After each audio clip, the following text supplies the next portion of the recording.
Okay, welcome back. Yesterday, if you saw my video from yesterday, I was talking about real-time versus offline bounce. And I gave you some tracks to listen to. A little snippet of a master, one was rendered in real time, one was rendered offline.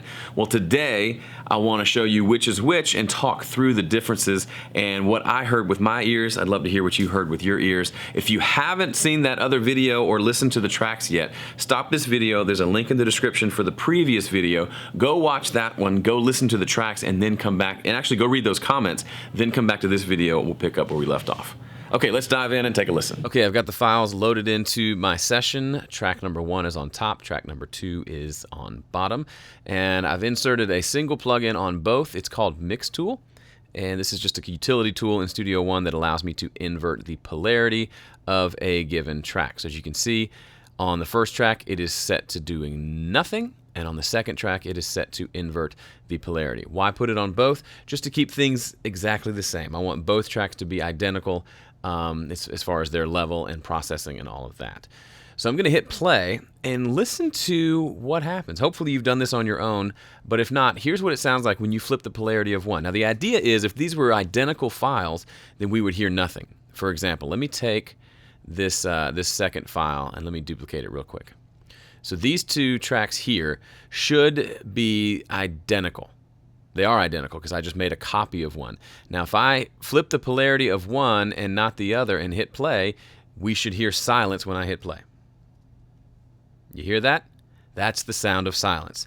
Now just in case you're wondering if I'm crazy, if we just listen to one of them, but if we listen to both, it's crazy, right? That is science at work. So back to our original ones. We have two exports. One is offline and one is real time. We don't know which yet. Well, I do. But if you look at them both, they should be, if they rendered identically, there should be silence when I hit play. Now, it doesn't mean if there isn't silence that one is better than the other. It just means they're different. That's all we know right now. If you were to do this through a bunch of analog equipment, it would never null out because analog equipment has variations in things, and the way the plugins are even working inside the DAW may cause it not to be exactly the same. But nonetheless, it is pretty interesting. So let me hit play and we can hear if there's a difference.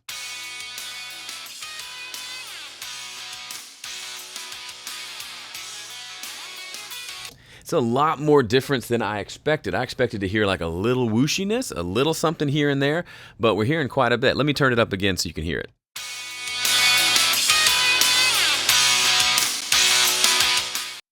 So what we're hearing is essentially a mathematical difference. That's what's missing. That's what we're hearing is what is not common to both. Okay? So now I'm going to turn these plugins off and we're just going to switch back and forth between the two. So here's how I would do it. You can switch by just clicking. If I option click, it'll switch. It'll turn off the other and turn on the other. It'll turn off the blah, blah. If I option click, it'll solo this one and unsolo that one. That's one way to do it. What I like to do is actually to use keyboard shortcuts. So here, I'm going to select both. Actually, I'm going to select the first one. I'm going to mute the region. So Shift M mutes it out. And then I'm going to select both. And now when I hit mute, Shift M, which mutes the region, switches back and forth. So now what I can do, I can actually close my eyes so I'm not even looking if you know what the answer is, and I can just switch back and forth. So let's do that now. I'm going to start at the beginning, and I'm just going to switch back and forth, and let's see what we hear between 1 and 2, okay?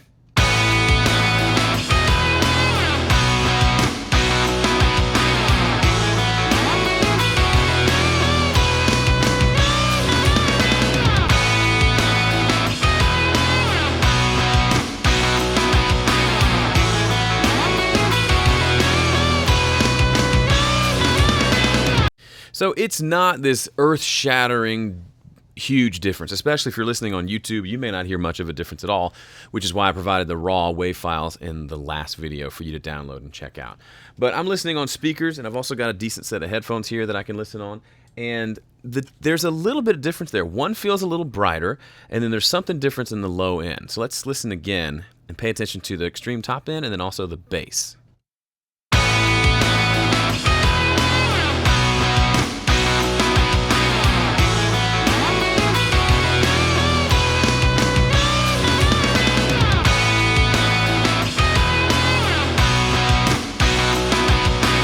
So here's what I hear. I just listened again on my nicer, the Sennheiser HD650 headphones. What I'm hearing, difference between the two, is number one is brighter. There's a little more brightness. And initially I'm like, yeah, that's better. But then when I listen more closely to the low end, there's actually more low end on number two. Number two feels like we extended the bass response by a half an octave or something. Like we were able to bring back a little more bottom end. It doesn't sound as bright though.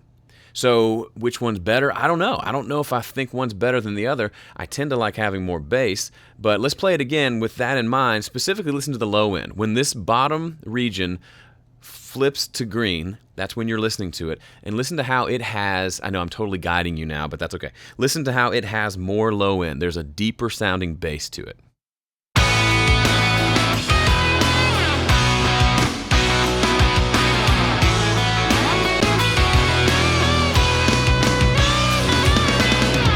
Now I'm going to do the same thing, but I'll start from the exact same point in the song so you can hear exactly that first hit in those first couple of measures.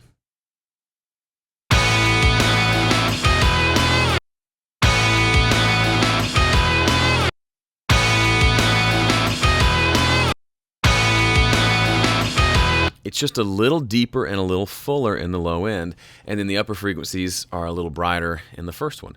So could it be just because there's more low end in the second one it feels darker, or is there actually more brighter frequencies? I don't know. Let's look at before I reveal who the winner is, let me pull up a spectrum meter on my main mix bus. And let's see if we can see visually any differences. I don't love these because they encourage you to mix with your eyes instead of your ears, but for these purposes, it's kind of interesting. So let's see. Let's listen to the first one, the one that was brighter first.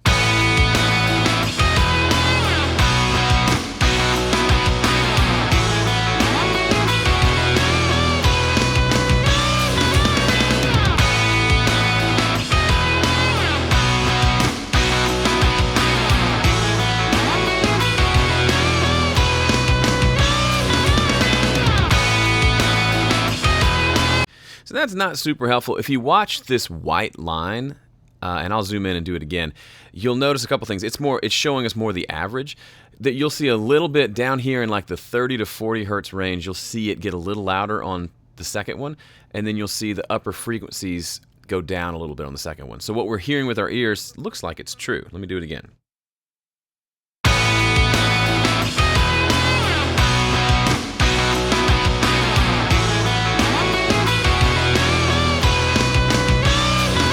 So right now I'm going to let it play, and I'll mute the playback for a second. Right now we're listening to number 2. Look at where the low end is here, and I'm going to switch to number 1 and watch how it's going to drop a little bit. Switch to 1 now. Yeah, you know what? It didn't drop all that much.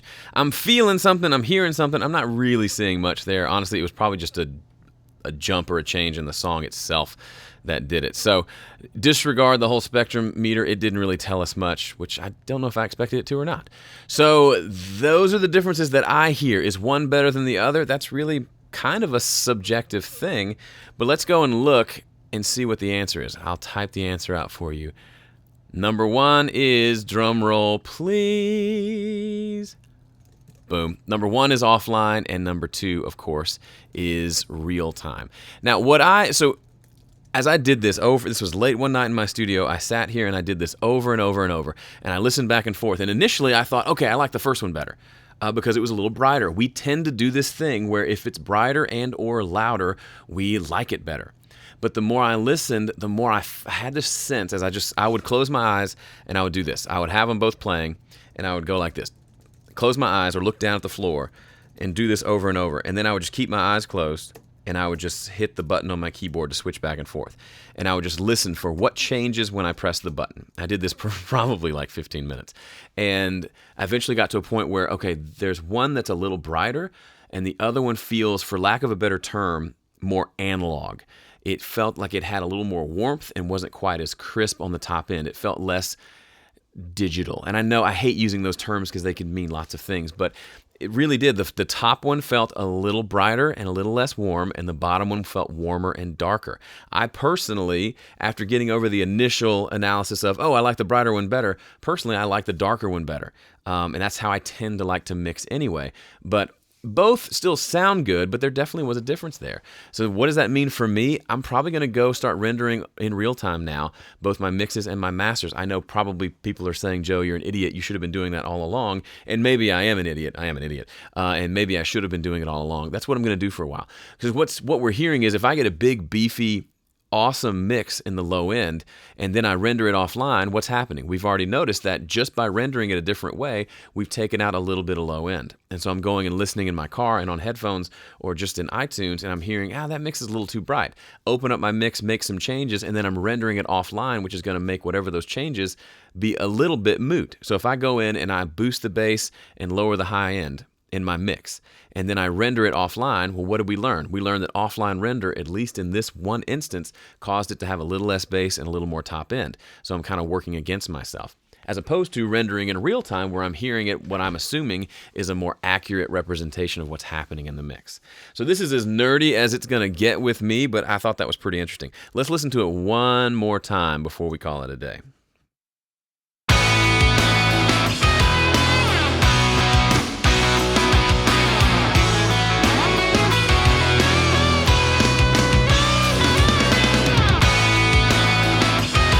Okay, so huge difference? No, not by a long shot. Especially on YouTube, you may not even be hearing a difference.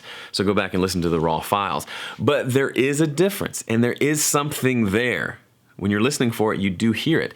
So hindsight being 2020, I'm thinking through the projects I've done over the last few years where I know I've rendered it offline, and there has been a little bit of that, this is a little brighter sounding after I've rendered it. And listening on earbuds or just back in the studio through iTunes, it's brighter than I remember it being. And I just chalk that up to translation problems when perhaps a little piece of that, not the whole kit and caboodle, but a little piece of that is due to the way I was rendering it.